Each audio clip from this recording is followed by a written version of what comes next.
Good morning বন্ধুরা। তো যেমন জানি তেমন গেয়েছি।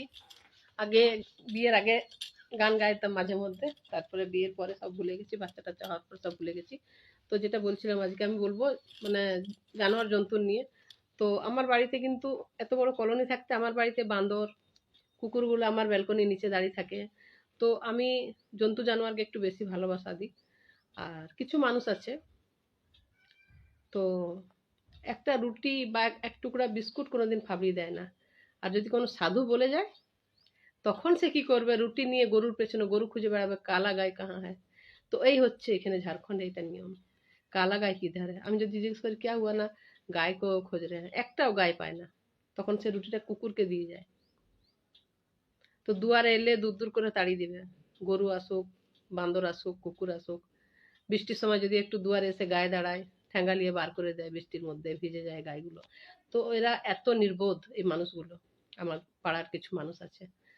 তো বলবো, জন্তু জানোয়ারকে ভালোবাসতে হয়। আমি কি করি, জানলাটা খুলে নুকিয়ে নুকিয়ে ওদেরকে খেতে দিই আর তাড়িয়ে দিই। যদি ওদের সামনে দিই, তাহলে পুরা কলোনি আমার উপরে ঝগড়া করতে শুরু করে। তো আমাদের পাড়াটা এরকম। এর আগে আমি বিড়াল পুষেছিলাম, মানে বাচ্চার মতন। ল্যাট্রিন করতো, বিশ্বাস করবে বন্ধুরা। তো এখন আমি ভুলিনি বাচ্চাটাকে, আমার নিজের বাচ্চার মতন মানুষ করেছিলাম। একবারে ছোট্টটা নিয়ে এসেছিলাম, আদমর একটা বিড়াল। সেটাকে আমি বাচ্চার মতন বড় করেছিলাম। কলোনির কথার চোটে মিথ্যা বললো যে আপকা বিল্লি, মানে ও কার নিয়ে বেরাতো আর আমার বিড়ালটা কি করতো, কারের নিচে থাকতো, তাহলে ও ডিঙ্গা হয়ে যেত। ওটা ওরা খুব অশুভ মানে।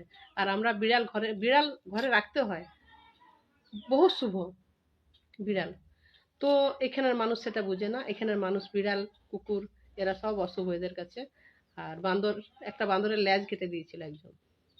তো বলবো না তার কি ঘটেছে, তার বহুত বড় সর্বনাশ হয়ে গেছে। তো জানোয়ারকে, তারা তো অবলা জীব, তাদেরকে কষ্ট দিয়ে কি লাভ, তাই না? ওরা দুয়ার আসে, একটা রুটি দিলে সন্তুষ্ট, একটা বিস্কুট দিলেই খুশি। মানুষ তো, মানুষকে দুধে চান করালেও মানুষ খুশি হয় না, কিন্তু জন্তু জানোয়ারকে একটা রুটি দিলেও সে খায় আর আশীর্বাদ করে যায়। মানুষ সেটা বুঝে না কেন?